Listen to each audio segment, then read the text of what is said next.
I love when artists grit their teeth. Like, I still watch battle raps.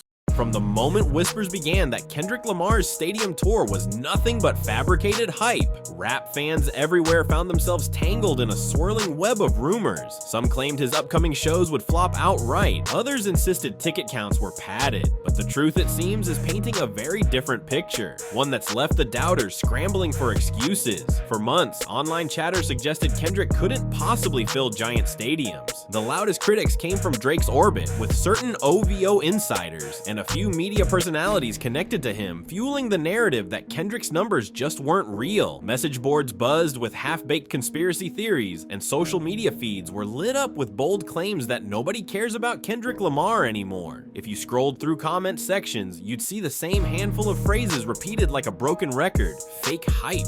Underwhelming buzz. He's not Drake. And yet, this sort of criticism isn't new. Whenever a hip-hop artist aims high, shooting for stadium-size heights, someone declares it's doomed to fail. We've seen it in the past, though rarely has the noise been this loud. Yet the more these naysayers insisted the tour was destined for disaster, the more curious fans became about how the numbers would stack up.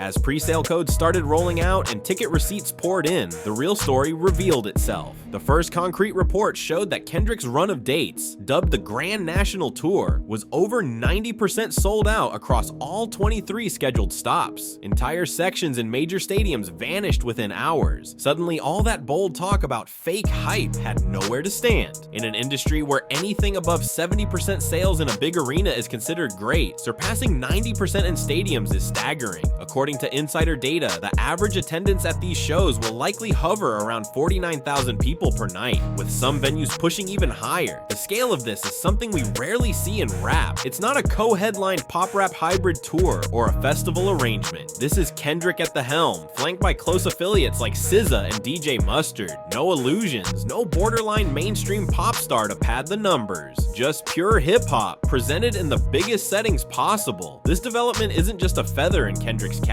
It's a defining moment for the entire culture of rap. For years, stadium tours were often reserved for artists like Beyonce, Justin Timberlake, Rihanna, or rock bands with decades of history. Jay-Z and Eminem famously managed stadium-level shows, and they typically did so as collaborative efforts, bringing in major partners like Beyonce, Rihanna, or Justin Timberlake to pack seats. Seeing a headlining rap act attempt multiple stadium stops without significant outside star power was virtually unheard of until now. By achieving this level of success, Kendrick is testing the notion that rap audiences won't turn out in massive numbers unless it's a festival setting or a joint tour with a pop superstar. He's blowing that idea out of the water. Large stadiums mean bigger stages, more elaborate production value, and a chance to prove that lyrically driven hip-hop can fill those seats just as easily as any pop phenomenon. It's a broader statement about where rap sits in popular culture, no longer merely a subgenre that sells out mid-sized arenas, but a global force capable of matching the biggest acts in music. Of course, this success also rubs salt in the wounds of those who claimed otherwise, particularly in the Drake camp. While nobody can deny Drake's commercial pull on streaming platforms, concert tours tell a different story. Critics point to alleged cancellations or cutbacks in Drake's previous dates when larger venues didn't fill up. The rumor mill says that some of those shows, especially the ones with joint headliners, struggled to meet the halfway mark of Kendrick's current capacity numbers. This shift in momentum has the self-proclaimed Six God loyalists running for cover. Fans hoping to discredit Kendrick's success are either stuck rehashing the same stale accusations or coming up with truly wild theories, like attributing the sold-out seats to SZA alone. It's as if they can't believe Kendrick Lamar, once labeled too lyrically dense for mainstream ears, is on the verge of delivering one of the biggest hip-hop tours in recent memory. But the facts speak for themselves. Stadiums filled to the brim, word-of-mouth hype that keeps growing, and no sign of slowing down. It doesn't help that Drake has been called out recently for allegedly softening the genre with pop-leaning hits, while Kendrick continues leaning into raw lyricism.